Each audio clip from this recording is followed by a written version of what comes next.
Hey guys, today I'm going to show you one of the craziest, most brutal traps you'll ever see. Alright, let's dive into the sheer brutality of the Göring Gambit. Let's rock and roll! Of course we're playing white. e4, e5, knight to f3, yep, attacking the pawn. And after knight to c6, defending the pawn, we continue with d4. Scotch game. Now we're attacking e5 pawn twice. After e takes d, the top move. Go ahead and offer another pawn. Now we're officially in Göring Gambit territory. And if black grabs that pawn too, which is a pretty common response, let's play Danish Gambit style. Bishop to c4. Most of the time, black just takes the pawn. Double pawn sacrifice variation. Okay. Bishop takes back. Calm down, bro. Even though we're down 2 pawns. Look, here we've got 2 monster bishops, ready to launch an attack on black's position at any moment. Even though, in theory, the engine says this is still equal, in reality, black is usually going to suffer a lot here. Okay, according to the Lichess database, black's top move here is bishop to b4, giving a check. We simply block with the knight, because if bishop takes knight, we recapture with the bishop, and still, you've got 2 snipers ready, finger on the trigger. So black usually continues with knight to f6. Besides developing, this knight can also capture a pawn and attack your pinned knight together with the bishop.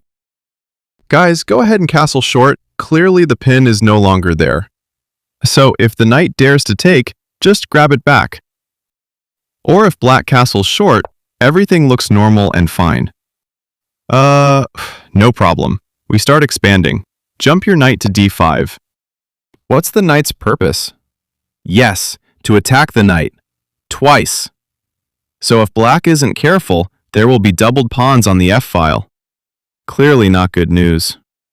And besides attacking the knight, we're also hitting the bishop. So there are 2 of black's most popular responses. Yeah, knight can take the knight, or knight can take the pawn. First, if knight takes knight, you just recapture, and at the same time, you're attacking the knight on c6. Now the question is, where should that knight go? In many cases, black will continue with knight to e7, and the other option is knight to a5. We're going to break down both of these moves. First, if the knight jumps to a5, watch out guys, knight is eyeing the bishop. We continue with bishop to d3. And whatever black does, like playing pawn to d6, opening up the light-squared bishop's diagonal. Congratulations, you're going to win a black piece after queen goes to e4. Hey bro, what are you doing? And unfortunately, the bishop has nowhere to go. Because you're going to win a knight for free. So after the pawn pushes to protect the bishop, pawn comes to a 3. Black's dark-squared bishop is dead. Okay, it's up to you. Go ahead and continue from this position. You win! Alright, let's go back. But what if black doesn't push the pawn? And instead, bishop retreats to c5. A safe move. Same idea, play queen to a4. Attacking the knight. This knight clearly has nowhere to run. And no matter what black does, whether the bishop retreats, or black pushes a pawn to protect the knight, let's say pawn to b6. Besides protecting the knight, it also gives the knight a new escape square on b7. Hey bro! Tell them, I don't care. Your move is still exactly the same. And before we continue, feel free to pause the video. What's your insane move here? Are you ready? Ready! The bishop! What is this, man? Guys, don't you see it? Your bishop is ready to take the rook. So after king takes bishop, the queen slides in with a check. Whether the king goes to the corner or anywhere else, it doesn't matter.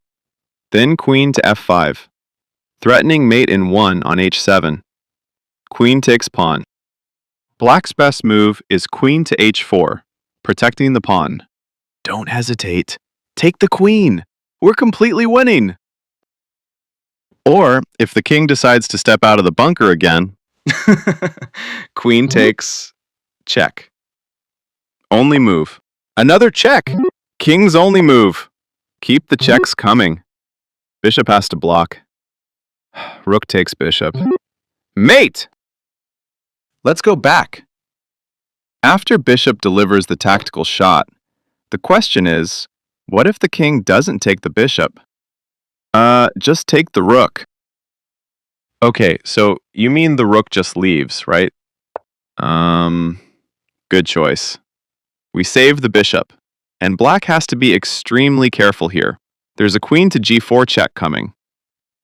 King moves. Then queen to g7, checkmate. Okay, let's take the example pawn to d6. The idea is the bishop is eyeing g4. Just continue with queen to f4. Still with the same threat. Queen to g3, check. After king goes to the corner, then queen to g7, checkmate. Whatever black plays, you're still winning. For example, if the king steps out of the check, maybe the rook comes to g8. Just take the free pawn. Then queen to g7, checkmate. If rook goes to g8, controlling g7, nice response. You just capture the pawn, and it's immediate checkmate. Good job, sniper bishop. Or even if the queen goes to the 7th rank, or the rook comes in to defend the pawn, same idea. It changes nothing. It doesn't matter at all. You continue the checkmate with the bishop. Checkmate from all directions. After knight takes knight, pawn takes, attacking the knight. Now what if the knight doesn't jump to a5, but instead goes to e7? We activate the queen. Careful, g7 is in serious trouble. The queen comes in and grabs the pawn. There's a checkmate threat, and if the pawn tries to block that mate threat, just push the pawn with the discovered check. And after king moves, we're immediately up a piece. Knight falls. Okay, so to stop the checkmate threat, the best move is knight to f5, defending the pawn on g7 while also attacking the queen. Go ahead and bring the queen to g4, of course, attacking the knight. The issue is, the knight cannot move, because checkmate is coming immediately after the queen takes g7. Good job, my boy! So it's confirmed, the knight cannot be saved, no matter what black tries, like playing pawn to d6, or even pawn to g6. Let's say pawn to d6. The bishop tries to defend the knight. Just keep increasing the pressure on the knight. Same problem. This knight cannot move, because there's a mate in one threat. Queen takes pawn. And if queen comes forward trying to defend the knight, just capture it, attacking the queen. After queen takes the knight, queen takes g7, mate. So the best move is the pawn defending the knight. You can just move on from the knight. Just grab another piece instead. And here, you're still up a minor piece. Or what if, pawn to g6, defending the knight? Still, your move is bishop to d3. If bishop just sits there like a statue, you punish it. So after bishop moves away, go ahead and continue from this position. You're still up a piece. If pawn takes the bishop, that's clearly a red card. You just capture the king. Hard foul. Okay, the pinned pawn can't even recapture the bishop. Or, if there's a pawn push, just take the bishop anyway. We're already up material. Enjoy the game! You win!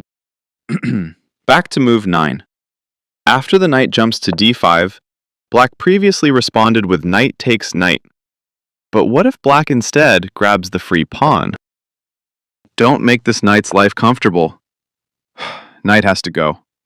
Because if a pawn tries to defend the knight, you just hit the bishop. After knight recaptures the knight, queen comes in with a check. On the next move, you win the knight. We're about to be up a piece. We go back. Or if here the knight jumps to g5, inviting a knight trade, just say, I'm not interested. Because it would only help black's queen develop. If you go for that line, the position starts to get uncomfortable. Okay, feel free to pause the video. What's your move here? Let's brutal! The knight! Check. Also attacking the pawn. Nice job. At the same time, it blocks the queen's view toward the knight, so the knight is slightly under pressure. Okay, after pawn takes knight, next target acquired. So after pawn takes knight, go ahead and pause the video again. What's your move here?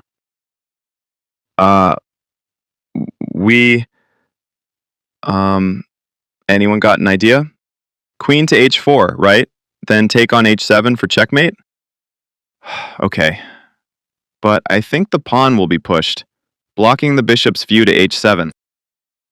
Let's rock and roll! The bishop! Check. Look at how brutal your pair of monster bishops is.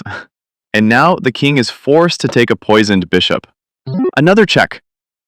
King's only move. Yes. Checkmate. Hey, bro.